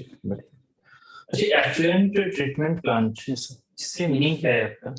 सो जो हमारा वेस्ट वाटर होता है, हमको पर डे कुछ वाटर को कंटिन्यूसली रीयूज करते करते सर उसकी हार्डनेस इंक्रीज हो जाती है, जिससे उसका कूलिंग इफेक्ट कम हो जाता है। तो हम अपने सर्किट से सर डिफरेंट सर्किट के लिए डिफरेंट है, कुछ वाटर को रिमूव कर देते हैं सर्किट से, और उसके एडिशन में फ्रेश वाटर एडिशन कर देते हैं। बट ये सर इसकी हार्डनेस और ज्यादा रहती है, तो उसको डायरेक्ट एटमोस्फेयर में ड्रेन नहीं कर सकते हैं। तो इसके लिए इसको पहले इफ्लुएंट ट्रीटमेंट प्लांट में आके इसको पीएच और हार्डनेस कम करते हैं सर, ट्रीट करके उसके बाद ड्रेन आउट करते हैं सर, उसके लिए इसको यूज करते हैं। ठीक, तो यहाँ पर जैसे कि आप एटमॉस्फेयर में डस्ट हैंडलिंग सिस्टम भी लगा रहे हैं, डस्ट हैंडलिंग सिस्टम में हम क्या यूज करते हैं? एक पर्टिकुलर टेक्नोलॉजी भी यूज किया जाता है, अब आई थिंक सो आपके यहाँ पर होगी, ठीक है, बताइए कौन सी टेक्नोलॉजी है जो डस्ट हैंडलिंग प्लांट में सिस्टम में आप यूज करते हैं? जैसे आपने बोला था इलेक्ट्रिकल मैकेनिकल, कुछ कॉम्बिनेशन है उस टेक्नोलॉजी का? सर हमारे यहाँ पे तो सर जो था वहाँ पे एक साइक्लोन टाइप में था, कौन साइक्लोन टाइप में। हाँ, तो बताइए क्या नाम था उसका? साइक्लोन ही बोलते थे। साइक्लोन से रिलेटेड, साइक्लोन के लिए भी कुछ पर्टिकुलर चीजें यूज होती हैं डस्ट हैंडलिंग सिस्टम में। हमारे वहाँ का मैं बता देता हूँ, वहाँ पे हम कैसे कि जैसे ब्लास्ट फर्नेस और कोकोवंस से हमारी डस्ट आती थी ट्रक्स में लोड होके, उसमें होस को कनेक्ट करके वैक्यूम क्रिएट करते थे सर। एक साइड से वैक्यूम क्रिएट होता था, दूसरी साइड से एयर प्रेशराइज होती थी, तो वो पूरी डस्ट सर साइक्लोन में एंटर कर जाती थी। काफी हाइट थी उसके साइक्लोन की। उसके बाद सर उस साइक्लोन को एक चेन टाइप कन्वेयर थी हमारी, इतना बड़ा सा, वो रोटेट होते थे। उससे वो डस्ट धीरे धीरे नीचे डिस्चार्ज होती थी। वो नीचे एक टैंक टाइप में था सर, उसमें वाटर था, वो एजिटेटर रोटेट होते रहता था। वो डस्ट उस वाटर में मिक्स होके स्लरी टाइप बना देती थी। तो डस्ट एयर के साथ क्यों नहीं भाग जाती थी आगे? बस उसमें वैक्यूम क्रिएट किया होता, हमने उसका प्रेशर जो है इसको डाउन किया था सर, एटमॉस्फेयर प्रेशर से माइनस में था सर। ठीक है। तो वहाँ पे सर उसमें टैंक में स्लरी टाइप बनाने के बाद में उसको एक पंप से वापस से बिग टैंक था जो हमारा मेन टैंक, उसमें डाल के फिर हमारे पैलेट प्लांट्स और सिंटर प्लांट से फिर रीयूज करते थे, क्योंकि उसमें कुछ आयरन पार्टिकल्स होते थे। ओके। तो उसमें कुछ पार्ट वो कैसे करते थे वो आइडिया नहीं सर। अगर मैं पावर प्लांट में डस्ट हैंडलिंग सिस्टम की बात करूं, पावर प्लांट में ठीक है, तो उसमें हम कौन से वाले मैकेनिकल जनरली यूज करते हैं? No idea power plant ESP आपने बिल्कुल नाम नहीं सुना होगा। टेक्निकली रहेगा, बट हम लोग जो जनरली यूज करते थे ना, ये एक्चुअली इलेक्ट्रोस्टैटिक प्रेसिपिटेटर्स का यूज होता है उस चीज में। तो वैसे टेक्निकल टर्म हमारा ईएसपी होता है उसमें, इलेक्ट्रोस्टैटिक प्रेसिपिटेटर। ओके चलिए, तो ये तो कुछ बातें हैं, आपने इतना काफी कुछ लिखा हुआ है बट हमारे पास इतना टाइम नहीं है। तो आप तो ये वाली चीजें ना, लाइक आपने हीट एक्सचेंजर के बारे में लिखा हुआ है, ठीक है। तो हीट एक्सचेंजर पे जैसे आपने काम किया होगा, आई थिंक सो हीट एक्सचेंजर भी आपने लिखा है ना। अच्छा, ये स्क्रू पंप आपने कहाँ यूज किए हुए हैं? केमिकल हैंडलिंग उसके अलावा हमारी इस जनरल लाइफ में स्क्रू पंप कहाँ लगे होते हैं? वापस केमिकल हैंडलिंग में सकते हैं। अच्छा, एसी में कौन सा यूज होता है? एसी में नहीं पता सर। एसी का जो बाहर लगा हुआ है, ये कौन सा वाला पंप है? आपने यहाँ पर सेंट्रीफ्यूगल पंप, रेसिप्रोकेटिंग पंप, कौन सा वाला पंप मान के चलो मैं यहाँ पर सेंट्रीफ्यूगल है सर। स्क्रू पंप का मतलब यहाँ पर कुछ हो सकता है?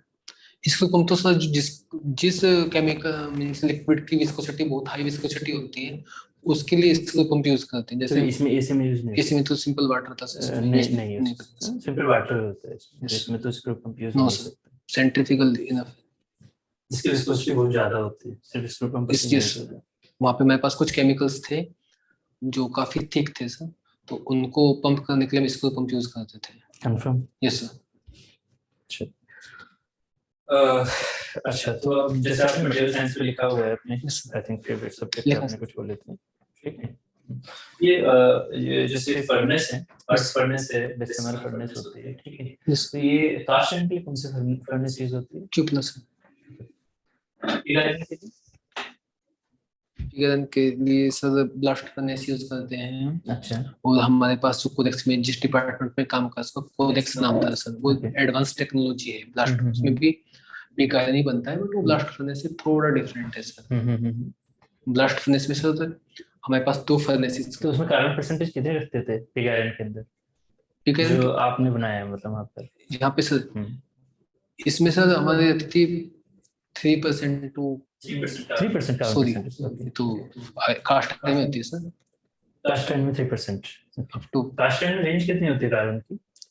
सर 2% से 6.6%, 6.67। यस सर, 2 से 6.67। वो मैक्सिमम है सर, 6.67 मैक्सिमम। अच्छा, इससे ज्यादा हो सकती है? नो सर, नहीं हो सकती। No sir. अच्छा, तो ग्रे कास्ट आयरन में कितनी होती है कास्ट आयरन की percentage? 2 to 3.5। Grey cast iron? Yes sir.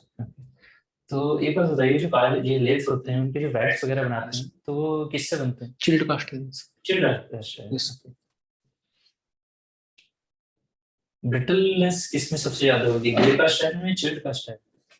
Chilled cast brittleness सबसे ज्यादा होगी। तो लेथ के बेड हम चिल्ड कास्ट आयरन से बनाएंगे या फिर ग्रे से बनाएंगे? ग्रे। कुछ ग्रेफाइट फ्लेक्स बनते हैं I think so. Yes sir. इसमें बनते हैं कास्ट आयरन। कौन से? Grey cast iron. चलिए, एक्चुअली 6.67% से ज्यादा होने लगती है तब जाकर ग्रेफाइट फॉर्म हो जाता है, ग्रे कास्ट आयरन। चलिए, ये आपने वर्ड सुना होगा ऑस्टेनाइट परलाइट। यस। तो बताइए परलाइट कहाँ पर बनता है? परलाइट सर कार्बन परसेंटेज कितनी होती है? Below pure pearlite, pure pearlite below 0.2। Below 0.2? Yes sir, pure pure pearlite 0.2 के बाद टॉलरेंस तो बहुत सारी हो गई। 0.2 से 0.2 से 0.8 में आएंगे तो स्पर्लाइट के साथ में हमारा मैंने प्योर की बात की। सो प्योर तो बिलो 0.2% पे बनेगा जो Pure हमारा दो below टायर में 0.2 जाएगा, 2 टायर में जाएगा। Okay, below 0.2 yes sir, confirm ना? Yes sir. And eutectoid reaction कहाँ पे होती है? सर ये 723 डिग्री सेल्सियस और 0.8% ऑफ कार्बन पे होता है। 0.8% of yes carbon, sir, 0.8% of carbon, yes sir, 723। Yes sir. अगर हम 0.8% से बढ़ाना शुरू कर दे तो कौन सा वाला मटेरियल बन जाएगा? उसका हाइपर नाम क्या है? हाइपर यूटेक्टोइड में कन्वर्ट हो जाएगा hyper eutectoid cast iron, steel sir, steel. Sir. और अगर हम 4.3% तक पहुंचा दें, वो कास्ट आयरन में कन्वर्ट होना स्टार्ट हो कौन सा जाएगा वाला? सर। बिलो बिलो 4.3 से ऊपर hyper eutectic cast iron sir. Eutectic cast iron. Yes sir. Alpha ferrite कहाँ तक होता है? अल्फा फेराइट सर, कौन से टेम्परेचर तक होता है? ये up to 9-10 degree Celsius. 9-10 degree yes Celsius. Sir. 0.8% है मेरे पास कार्बन। ओके, अल्फा फेराइट कहाँ तक होगा? Up to 723। Confirm? Yes sir. तो 9-10 तक क्या था? 9-10 तक भी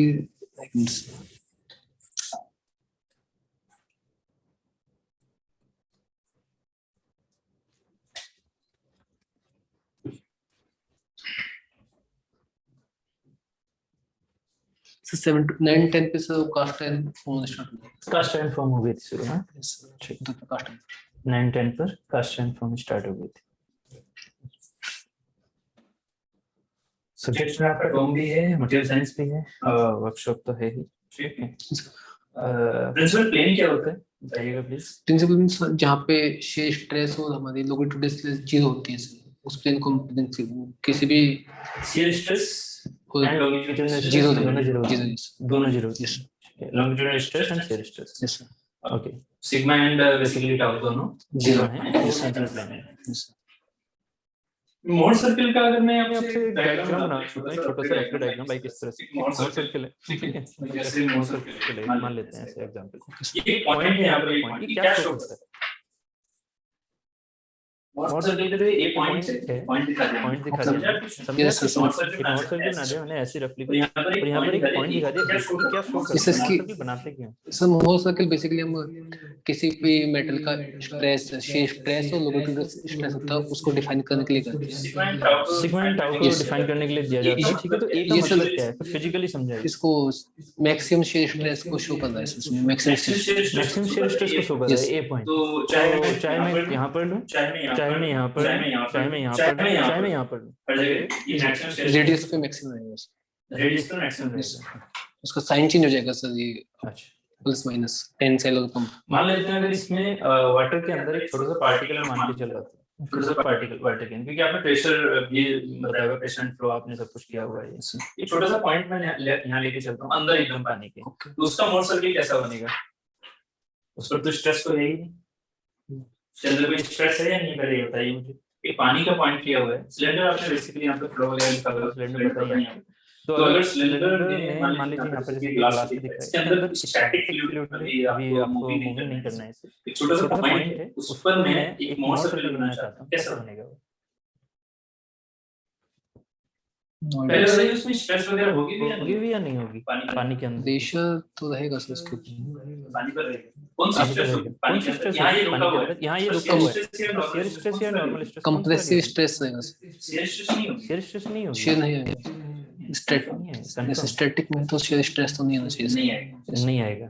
तो फिर विस्कोसिटी होनी चाहिए या नहीं होनी चाहिए? विस्कोसिटी रहेगी, विस्कोसिटी पानी का विस्कोसिटी, पानी अगर ये रुका हुआ है तो विस्कोसिटी विस्कोसिटी है। पानी का विस्कोसिटी जो भी रहेगा वो उसके ऊपर।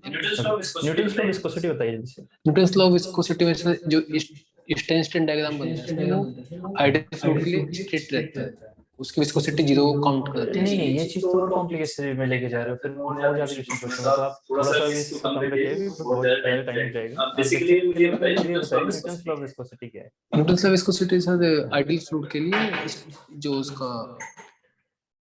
आइडियल फ्लूइड नहीं, मैं सिर्फ न्यूटन्स लॉ विस्कोसिटी पूछ रहा हूँ।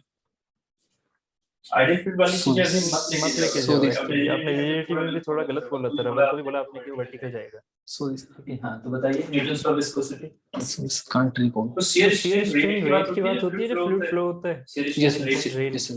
तो तो d5 by dt की बात कर लूं मैं थोड़ी या नहीं ठीक है ठीक है इसके किसके प्रोपोर्शनल प्रोपोर्शनल होता है वो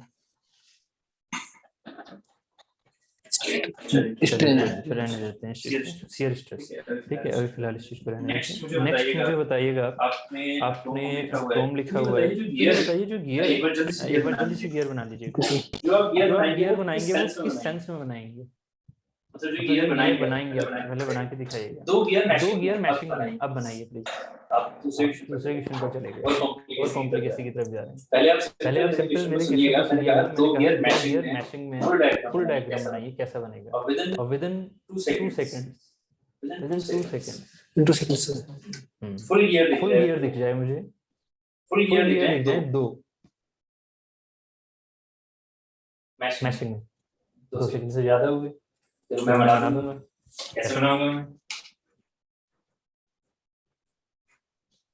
हो गया मैशिंग हो गया आप क्या बना रहे हैं आप पेज बना रहे हैं और कॉम्प्लिकेशन में जा रहे हैं सिंपली मुझे बताइए ये जो आप जनरली बनाते हैं ऐसे है ना ये गियर 1 Yes, sir. और ये गियर 1 और गियर 2 ये कौन से सर्कल कहलाते हैं इसके ये दोनों इसको हम किस नाम से बोलते हैं गियर्स इस पर गियर इस पर गियर चलिए मान लेते हैं इस पर गियर ठीक है तो इसको बताइए गियर्स के जो सर्कल है इसका क्या नाम होगा ये कौन से वाले pitch circle Pitch sir, circle, बहुत जो मैचिंग हो. बहुत बढ़िया मतलब फाइनली आप उस आंसर पर पहुंचे पिच सर्कल है अच्छा अगर पिच सर्कल है तो इसकी डिग्री ऑफ फ्रीडम क्या है यहाँ पर इस गियर दोनों गियर हैं ठीक है तो डिग्री ऑफ फ्रीडम बताइए या डिग्री ऑफ फ्रीडम छोड़िए आप इसमें सिर्फ ये बता दीजिए आई सेंटर कहां पर है आई सेंटर सर. यस ये मैचिंग पॉइंट पे जहाँ पहले तो आई सेंटर का फुल फॉर्म बताइएगा Full मुझे form इतना तो- वो भूल गए तो आई सेंटर कहां होगा मैचिंग पॉइंट पे सर.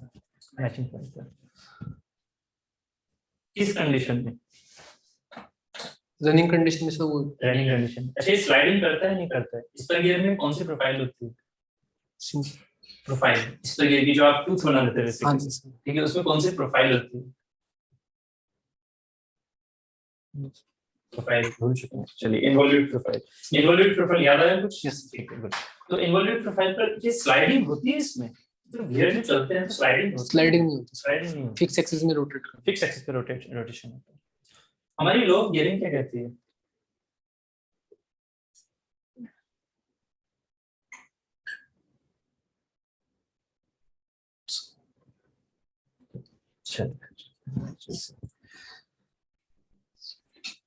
ठीक है एंड क्या बचा हुआ है आपका सोम से बातें हो गई हैं साइंस में से बहुत सारे क्वेश्चंस हैं लाइक अच्छा आपने कुछ इलेक्ट्रिकल मैकेनिकल का कुछ बोला था तो मुझे ये बताइए डीसीएसपी क्या होता है हैं. DCSP आपने इलेक्ट्रिकल में भी काम किया होगा आपने कुछ बोला था अच्छा मैकाट्रॉनिक्स क्या होता है पहले ये बताइए मैकाट्रॉनिक्स नो आइडिया सर. नहीं तो डीसीएसपी क्या है एक मिनट सर. हाँ बताइए direct current straight polarity. Straight polarity अगर मैं आर्क वेल्डिंग में यूज कर रहा हूँ आर्क वेल्डिंग में तो आर्क वेल्डिंग में डायरेक्ट करंट स्ट्रेट पोलैरिटी में इलेक्ट्रोड पर कौन सा चार्ज होगा स्ट्रेट पोलैरिटी में सर नेगेटिव चार्ज होगा सर. इलेक्ट्रोड पर अच्छा और वर्कपीस पर positive. Positive depth of penetration किस पर ज्यादा जाएगी वर्कपीस पे जाएगा सर. वर्कपीस पर ज्यादा जाएगी तो एग्जांपल के तौर पर मैं अगर ले लेता हूँ magnesium okay sir. Arc welding कर रहा हूँ है ना एग्जांपल मैग्नीशियम ले लेता हूँ ओके सर. तो डीसीएसपी वर्क कर जाएगी या नहीं तो स्टील पर बताइएगा मैग्नीशियम पे लेने गए वो सॉफ्ट रहते हैं सर, उसमें पेनिट्रेशन अच्छा और स्टील स्टील पे हो जाएगा सर. स्टील पे हो यस जाएगा सर. एल्युमिनियम एल्यूमिनियम पे भी नहीं होगा, सॉफ्ट मटेरियल है सर. सॉफ्ट मटेरियल है yes sir. Reason is soft material तो उससे क्या यूज करेंगे एल्युमिनियम इंग्लिश मैग्नीशियम बोला आप रिवर्स पोलैरिटी. रिवर्स पोलैरिटी ऐसा क्यों कि सॉफ्ट है इसलिए उसमें सर फिर जो हमारी मैक्सिमम पोलैरिटी है सर इलेक्ट्रोड पे कन्वर्ट हो जाएगी क्योंकि पॉजिटिव अब इलेक्ट्रोड हो जाएगा हमारा और Okay. ये नेगेटिव हो जाएगा वर्कपीस ओके में. ओके तो फिर डीसीआरपी जो हम करते हैं रिवर्स पोलैरिटी वाला यस सर. वो एल्युमिनियम और मैग्नीशियम पर करनी चाहिए स्टील पर नहीं करनी चाहिए स्टील पर भी कर सकते हैं सर बट इनके लिए तो नहीं कर, इन तीनों पे कर सकते हैं बट जैसे एल्यूमिनियम मैग्नीशियम है इन पे डायरेक्ट वाली नहीं कर सकते सर. रिवर्स ही वही कर मैंने पूछा कि वो क्यों टेक ऑफ के वजह से जैसे पेनिट्रेशन का सॉफ्ट का मतलब क्या हुआ सॉफ्ट का मतलब क्या हुआ? उसकी हार्डनेस कम है सर। हार्डनेस कम है। लो कार्बन स्टील की हार्डनेस ज्यादा होती है, कम होती कम होती है सर। है? लो कार्बन की कम होती है, Yes, sir. इसका मतलब वो भी सॉफ्ट हो गया। Yes sir. तो माइल्ड स्टील को भी ये चीज करनी चाहिए थी, यस सर। है कि नहीं? डेफिनेटली। ठीक है, चलिए मुझे छोटी छोटी चीजें और बता दीजिएगा बस, फिर जल्दी से हम स्टार्ट करते हैं। एनीलिंग, एनीलिंग क्या होता है? एनीलिंग में कौन से वर्क मटेरियल, सॉरी कौन सा मीडियम यूज करते हैं एनीलिंग में?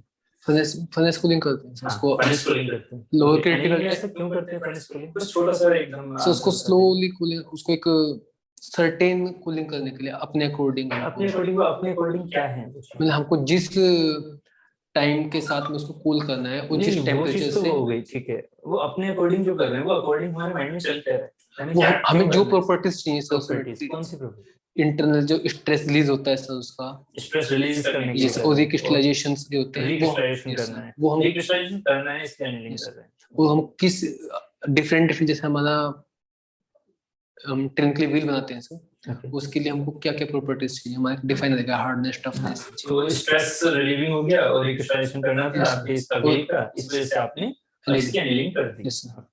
Okay okay. सेकंड बताइए, ये आपकी मार्टेनसाइट कौन से प्रोसेस से बनती है? मार्टेनसाइट हार्डनिंग से। तो हार्डनिंग में कौन सा वाला लेके चलते हैं? अगर हार्डनिंग से क्विंचिंग करते हैं। क्विंचिंग का मटेरियल मीडियम कौन सा होता है? Water sir, salt water. Salt water होता है। Okay, salt water. और कुछ कहना चाहिए? उसी से करते हैं सर, ऑयल से भी कर सकते हैं, वाटर से कर सकते हैं, वाटर से भी कर सकते हैं। वो हमारा अकॉर्डिंगली हमको कितनी हार्डनेस चाहिए। जो हम सर हमारे प्लांट में एट प्रेजेंट जो ट्रेन के व्हील्स का करते हैं सर, वो सॉल्ट वाटर से करते हैं। सॉल्ट वाटर ऐसा क्यों करते हैं? वाटर से नहीं करते? वो सर सॉल्ट वाटर से सर उसका टाइम सबसे कम लगता है। ऐसा क्यों लगता है? क्यों होता है ऐसा? वाटर की जगह आप सॉल्ट वाटर का क्यों यूज कर रहे हैं? सो उसमें टाइम सबसे कम लगता है उसका, बट रीजन एग्जैक्ट नहीं पता। Reason okay. क्या हम ऑयल बात भी कर सकते हैं? ऑयल बात कर सकते हैं। तो अगर मैं इसमें बात करूं तो ऑयल बात में सबसे कम टाइम लगेगा, सबसे ज्यादा टाइम लगेगा? ऑयल बात में इससे ज्यादा टाइम लगेगा, सबसे ज्यादा टाइम लगेगा, वाटर से भी ज्यादा, सिंपल वाटर से भी ज्यादा। यस सर, सिंपल वाटर से। तो ऑयल बात करते क्यों हैं फिर? जब इन सबसे ज्यादा टाइम लग रहा है, पंचिंग में करनी है और टाइम में कम करनी है, प्रॉपर्टीज ज्यादा हार्डनेस आ जाए, ज्यादा मार्टेनसाइट बन जाए, तो हम फिर ऑयल बात क्यों करते हैं? सो प्रॉपर्टीज हमको चाहिए उसके अकॉर्डिंग चाहिए। तो प्रॉपर्टीज ऐसी क्या कौन सी प्रॉपर्टी है जो वाटर और सॉल्ट बात से नहीं मिलती, ऑयल बात से मिल जाती है? No idea. चलिए, तो आपके यहाँ पर सॉल्ट बात का यूज होता है, है ना? इसका पर्पस क्या है, मतलब क्यों ऐसा, वो अभी हम थोड़ा सा डाउट में हैं। चलिए, टेम्परिंग क्या थी? सर जब भी इसको मार्टेनसाइट फॉर्म में कन्वर्ट करते हैं, हार्डनेस इसकी निकल जाती है, बट ये ब्रिटल फॉर्म में कन्वर्ट हो जाता है। ओके। उस ब्रिटल फॉर्म में हम इसको यूज नहीं करते, तो हार्डनेस मेंटेन नहीं और ब्रिटलनेस डक्टाइल में कन्वर्ट हो जाए, उसके लिए इसको टेम्पर करते हैं सर। उसके लिए ब्रिटलनेस को, अच्छा, तो दो प्रोसेस का नाम हार्डनिंग आपके हिसाब से क्वेश्चन को चेंज कर रहा हूँ, ठीक है? बेसिकली यहाँ पे वो दो क्वेश्चन के वैलिड नहीं है, बट फिर बताइए कौन से? हार्डनिंग में उसकी हार्डनेस निकल जाती है सर, कर दी। उसके बाद उसको टेम्पर्ड करके टेम्पर्ड में कौन से प्रोसेस होते हैं? सर ये एयर कूलिंग करते हैं उसको, एक air cooling below recrystallisation temperature तक लेके जाते हैं, हीट करते हैं और उसके बाद उसको नॉर्मल एटमॉस्फेयर में छोड़ मैंने देते फिर नॉर्मलाइजिंग नाम गलत पढ़ा था फिर एयर कूलिंग के लिए। हैं। नहीं, नॉर्मलाइजिंग में भी सर एयर कूलिंग और टेम्परिंग में भी एयर कूलिंग है। ठीक है। मार टेम्परिंग और पोस्ट टेम्परिंग में क्या बनता है? उसका सभी आइडिया नहीं है सर। जो आपने प्रोसेस करे वो टेम्परिंग के किया था, हार्डनिंग, जस्ट आपने हार्डनिंग टेम्परिंग है ना, हार्डनिंग के बाद टेम्परिंग करवा रहे हैं। So tempering is the last process. Yes, दो ही प्रोसेस है समझ आपने। तो फिर ट्रू स्ट्राइक कब बनाते हैं? आपने ऑब्वियसली व्हील को किया होगा तो हार्डनिंग के बाद छोड़ा तो नहीं होगा, टेम्परिंग तो की होगी। यस सर, टेम्परिंग की होगी तो कौन सा मटेरियल आपने बनाया होगा? ट्रू स्ट्राइक बनाया था कि सोलवाइट बनाया था?